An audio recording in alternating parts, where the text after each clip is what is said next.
Buongiorno a tutti amici di Angolo Nerazzurro, bentornati sul canale.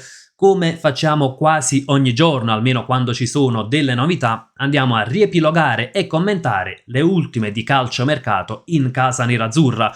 E delle novità ci sono, riguardano il reparto arretrato, sono novità per così dire non esaltanti dal punto di vista del tifoso. Prima di iniziare il contenuto di oggi, come al solito vi ricordo un bel like al video, iscrizione al canale, campanella delle notifiche attiva per non perdere nessun contenuto. E tra i contenuti vi ricordo che stasera alle 21 ci sarà anche la live insieme ai nostri ospiti, dove parleremo tanto di calciomercato e non solo, e come al solito daremo tanto spazio ai commenti in chat, quindi non mancate. Iniziamo subito col video di oggi. Il primo nome è quello di Giovanni Leoni. L'Inter ha messo il centrale del Parma in cima alla lista delle preferenze. Ci sono però delle difficoltà per portare a Milano Leoni e della valutazione del Parma in primis. 40 milioni la richiesta, l'Inter è ferma ad un'offerta di 30 milioni e soprattutto nelle ultime ore c'è l'inserimento del Liverpool. Naturalmente sappiamo il Liverpool è una squadra che non avrebbe troppe difficoltà ad accontentare le richieste del Parma. C'è un grandissimo divario economico già in generale tra le squadre italiane e quelle della Premier, a maggior ragione se poi parliamo del Liverpool che è una big della Premier League, quindi insomma con l'inserimento del Liverpool si complica tantissimo la possibilità di arrivare a Leoni e quindi l'Inter sta attenzionando delle alternative. Tra le alternative ci sono due nomi che rappresentano profili molto diversi. Il primo è quello di Conny De Winter, l'altro è quello di David Hančko. Ecco, spero di non sbagliare la pronuncia del calciatore slovacco del Feyenoord. In realtà nella giornata di ieri si era parlato di un Inter vicinissima a De Winter, notizia che è stata poi smentita. Ciò che è vero però è che l'Inter è comunque interessata al centrale del Genoa, c'è stato comunque un colloquio con la squadra rossoblù e De Winter dal canto suo mette l'Inter in cima alle preferenze tra le proposte che si sono paventate. Che tipo di calciatore è De Winter? È anche lui un profilo futuribile, perché comunque è un classe 2002, quindi 23 anni appena compiuti, vediamo altezza 1,91 m, nazionale belga, quindi già ha fatto l'esordio con la sua nazionale, scadenza contratto 2028, valore attuale 22 milioni, ruolo naturale, difensore centrale, vediamo altro ruolo, terzino destro mediano. Ora io non credo che l'Inter lo prenda per fare il mediano, sarebbe molto adattato, però è un calciatore che nei tre di difesa può fare sia il centrale sia agire sul centro-destra. Come detto, l'altro profilo invece che l'Inter starebbe valutando è quello di David Hančko.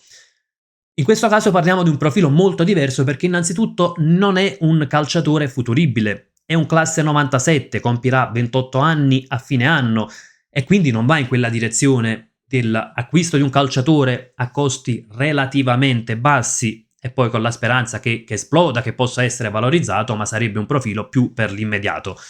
Vediamo altezza 1,88 m, nazionale slovacco e in questo senso ha molta più esperienza rispetto a De Winter, sia con la nazionale sia per quanto riguarda le presenze nelle coppe europee.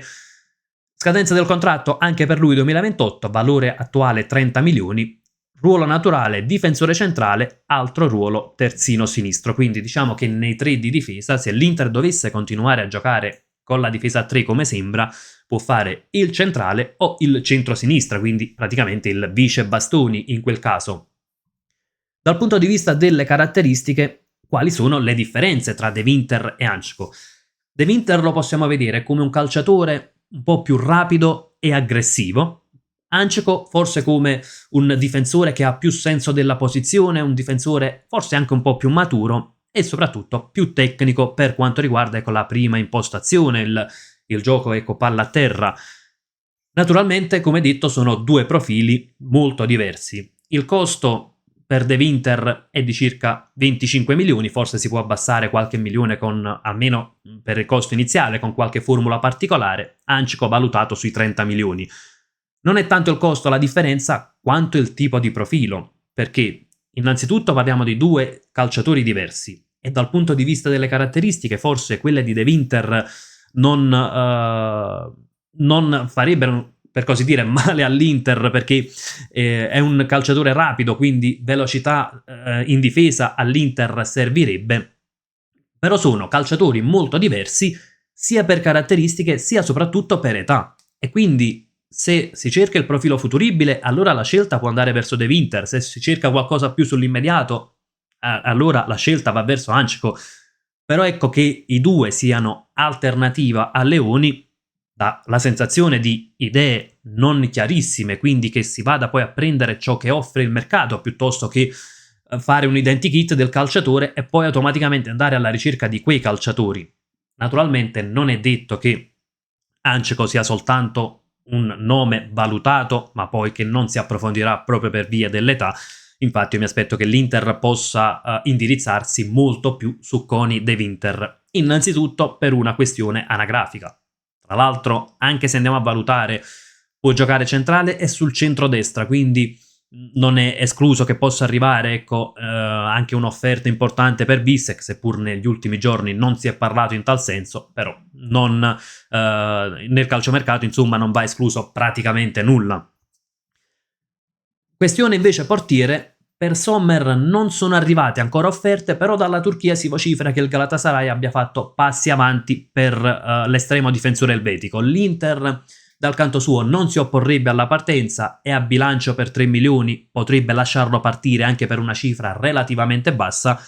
Dovesse partire Sommer, sembra che Josep Martinez comunque non diventerà il numero 1. L'Inter non è convinta del difensore prelevato lo scorso anno dal Genoa, e qui naturalmente poi si apre un po' la solita parentesi. Sono stati spesi 13 milioni per un secondo portiere che non ha convinto. Ed eventualmente quindi l'Inter si indirizzerebbe su altri profili. Ieri c'è stata la visita di Raiola, il procuratore di Donnarumma, nella sede dell'Inter. Ufficialmente Raiola ha detto che non si è parlato di Donnarumma, non è escluso però che almeno un discorso iniziale ci possa essere stato.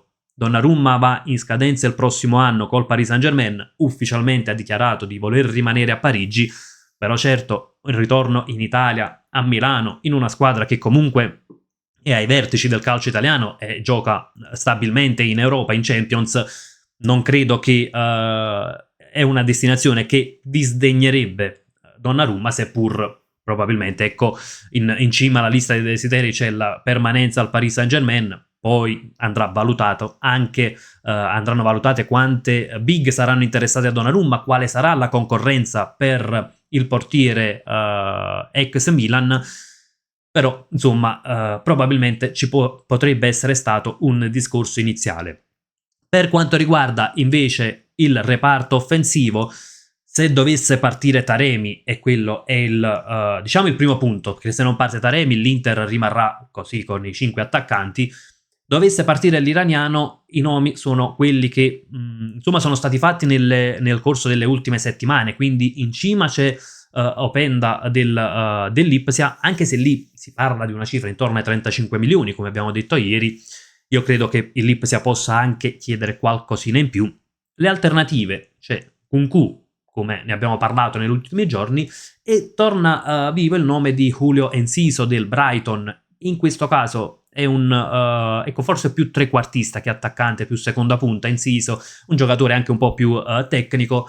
In questo caso è un calciatore che va in scadenza, quindi il costo inevitabilmente tende ad essere un po' più basso e rappresenta anche quel profilo che va a giocare tra le linee, che permette anche un sistema di gioco leggermente diverso, quindi con l'utilizzo di un trequartista o comunque di due calciatori a supporto del centravanti. Però diciamo che il diktat è la partenza di Taremi, poi dopo si andranno ad affrontare eventuali discorsi per un nuovo attaccante.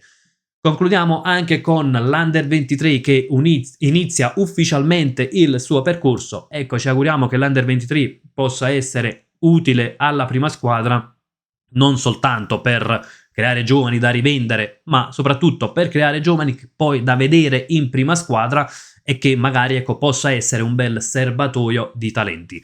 Ragazzi, fatemi sapere anche cosa ne pensate sia sulle ultime di calciomercato, sia, perché no, proprio sul discorso dell'Under 23. Io vi saluto, come sempre vi lascio con un gran bel Forza Inter!